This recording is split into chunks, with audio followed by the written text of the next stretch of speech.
Hi guys, thanks for joining me. This is the review about the Carrera Vengeance E-spec bike. I bought this bike in May last year, which was 2018, and we're now in January 2019, or the end of January. So this is the 1,000 mile plus video. I've actually done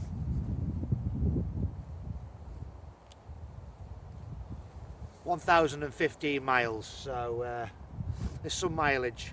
I don't drive. This is the workhorse that I use. I bring it into the woods all the time. I use it for work, I use it for little errands, I use it to pop to my mate's house, so I do rack up the mileage quite quickly. So my first thoughts when buying the bike was, even at the price it was, which was quite pricey from Halfords, it's an entry level e-bike. I think it was about 850 quid if I remember rightly, but I spent a bit more on it doing a few mods and what have you. So my first thoughts out of the shop was that the seat is quite hard.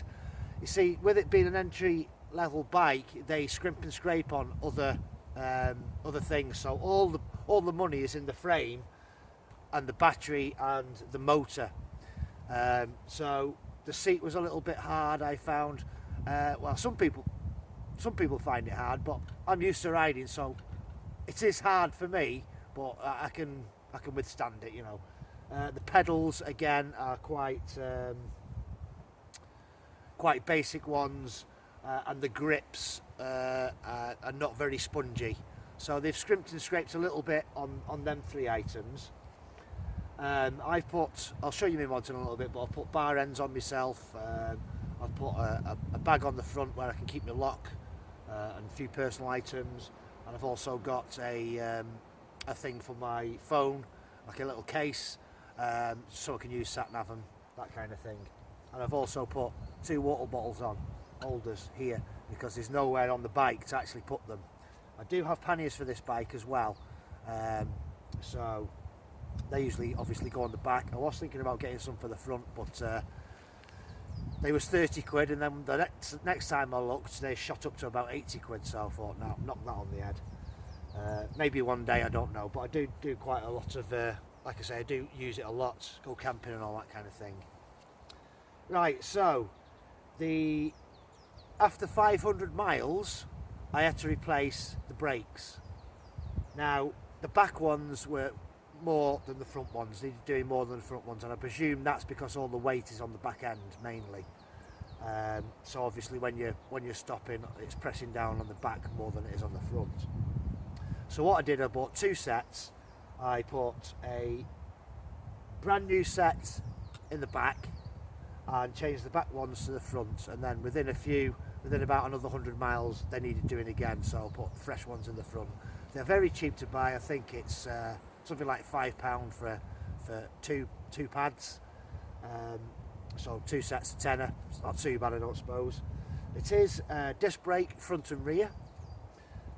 It has shock absorbers on the front, so I would recommend, if you're doing road work, if you're a mountain biker, I would always say go for a full suspension if you're using it primarily for mountain biking. But for most of us, for commuting, doing what I do, front suspension is quite adequate.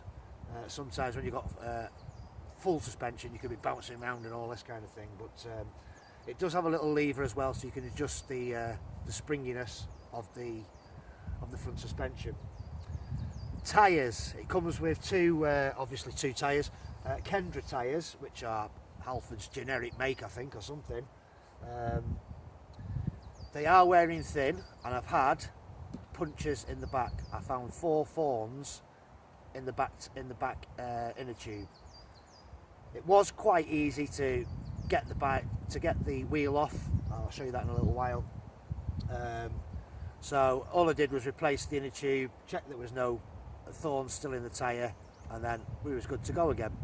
But they are wearing thin, so at 1,000 miles these really do need replacing. What else can I say about it? It's quite a heavy bike, and when it's not in power assist, it is kind of like trying to ride through mud. So I'll bring you a bit closer now and we'll look at the features of the bike. Okay, so first of all we've got front brake disc and a rear brake disc. There's the motor. We've got obviously the battery pack on the centre frame, which does have a power level indicator on it.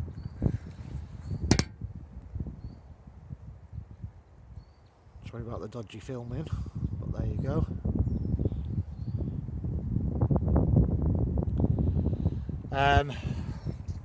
So I've put the water bottles on here, obviously backlight. So here's most of my mods are at the front. So as you can see, it's out by an hour. I just can't be bothered resetting it, but there you go, 1,015 miles. Got a torch on there. This bar I've put on myself, got this from Amazon, just an accessory bar. There's the little case I was talking about for putting the phone in, using sat-nav, that kind of thing. Right, to power the bike on, what I usually do is press the button down there and then turn it on, and you'll see all the lights come on. So you have 3 modes, or actually 4 modes. So you've got a low mode, which they reckon you can do about 20 miles in low mode, or 40 miles in low mode, then medium, and then high, depending on terrain, the weight of the rider, what the bike's actually got on it weight wise, wind direction, everything can affect how many miles you get out of this, but it does me. And then just under here, that some people forget to realise, is there's a walk button under there, a walk mode. Theoretical miles on that, just walking with a bike, is I think it's 68 miles, something like that. So yeah, it is a nice bike. It's a good bike. Like I say, they do scrimp and scrape on the grips. These bar ends I've put on myself. The saddle for some people can be quite hard, but it's okay for me. So yeah, that's the bike. It is like I say, it's my workhorse. I use it all the time.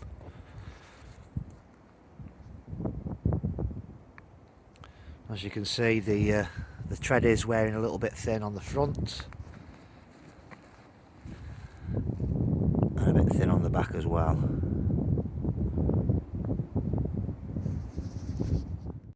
Okay, so to remove the back tyre, there's a little, you can just see 2 arrows there.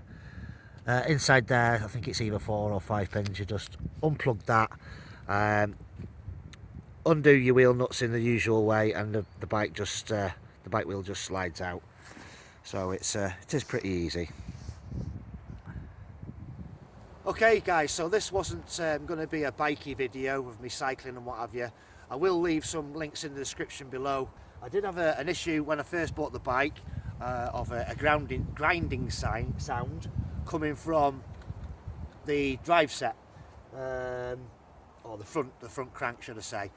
I took it back to Halfords. They sorted the problem. I thought it was a bottom bracket issue, which are sealed bottom brackets, by the way, on these bikes. It wasn't a bottom bracket issue.